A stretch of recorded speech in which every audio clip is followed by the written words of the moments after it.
So we are going through Romans here, 2024, and I am going to start in Romans chapter 4 this weekend. We're in a series called Essential Questions. And this week, the essential question we're asking out of Romans 4 is, does God accept me? I want you to think for a moment about how essential that is. I mean, if you really believe that the God who created you accepted you, what kind of impact would that have on your life? Because what I can tell you is that all of us have this deep longing for acceptance, and all of us have some pains that come with rejection in our lives. I remember the second sermon that I preached. It was in front of about 30 people at a small Missouri church. Older crowd, they would mess with their hearing aids before I'd preach, and I never knew if they were turning them up or turning them down, but I could hear the squeaky noise. After I got done preaching, I went to the front door and I greeted people as they left, and most people thought of something kind to say, and I appreciate that in hindsight, that they were encouraging. But there was this one lady, as she walked out, she said to me, when you preach, your head looks like a sprinkler. And then she just walked off. And I think about her every day. Like, what's that even mean? Like, is it but I feel it sometimes when I'm preaching. I'm like, did I just do it? I think I just did. I'm well into my 40s and I still have that come to mind. Sometimes I'll see a couple of you talking while I'm preaching, and here's what I think. They're telling each other, I'm a sprinkler head. Like that's what I think you're thinking. It's interesting how some of that stuff just stays with us. And that's kind of a fun, lighthearted story, but it just proves the point that as much as we don't want to care, we care. And as much as we'd like to think certain rejection and abandonment was a long time ago, it can affect who we are today. Let me just read a few words and you see what comes to your mind. Abandoned, betrayed, uninvited, fired, excluded, abused, neglected, ghosted, replaced, overlooked, forgotten. I just know a few feelings that are worse than that feeling of rejection, of longing to be accepted.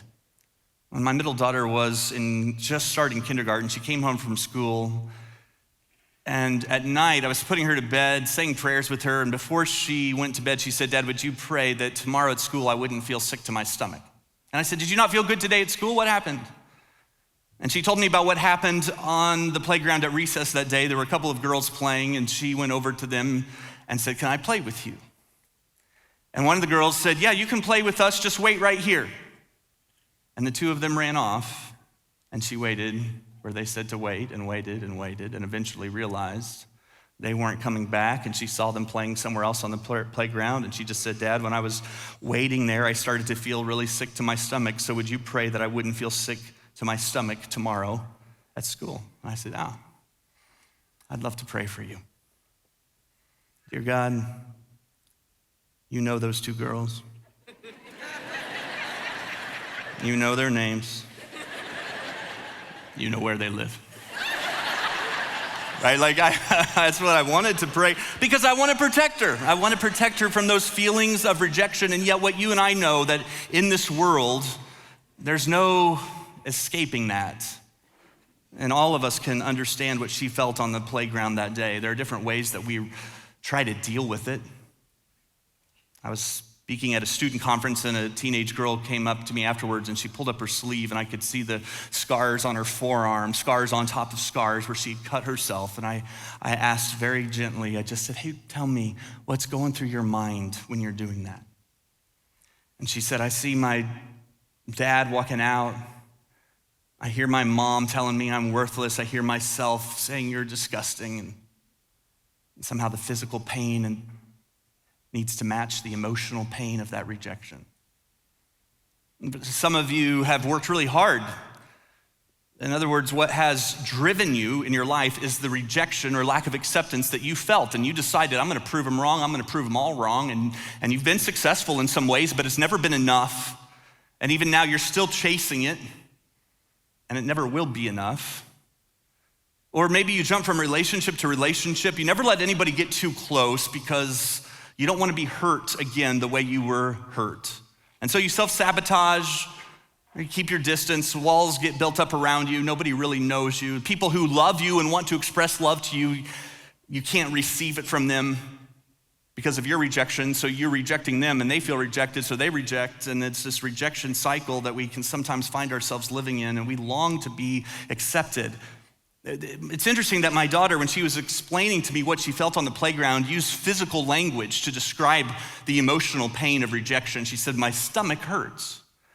There's a neuroscientist named Matthew Lieberman who's done some studies that draw a line between our emotional pain and physical response in our bodies. One of the things that he points out is that you could put brain scans next to each other, and one brain scan could be what happens in your brain when you experience rejection, emotional pain, and the other brain scan can be what happens when you experience physical pain. And if you put those scans next to each other, you can't tell which scan is for a broken heart and which scan is for a broken leg because it shows up in your brain the same way.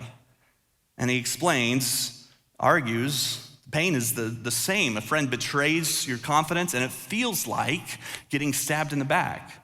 A parent tells you you're a disappointment and it feels like getting punched in the gut. Your spouse abandons you and it feels like a broken heart. And it's a pain that all of us experience in this world to one degree or another, at one time or another. And it can really direct us, have a much bigger impact on our lives than we sometimes realize. And so here's the essential question though, does God accept me?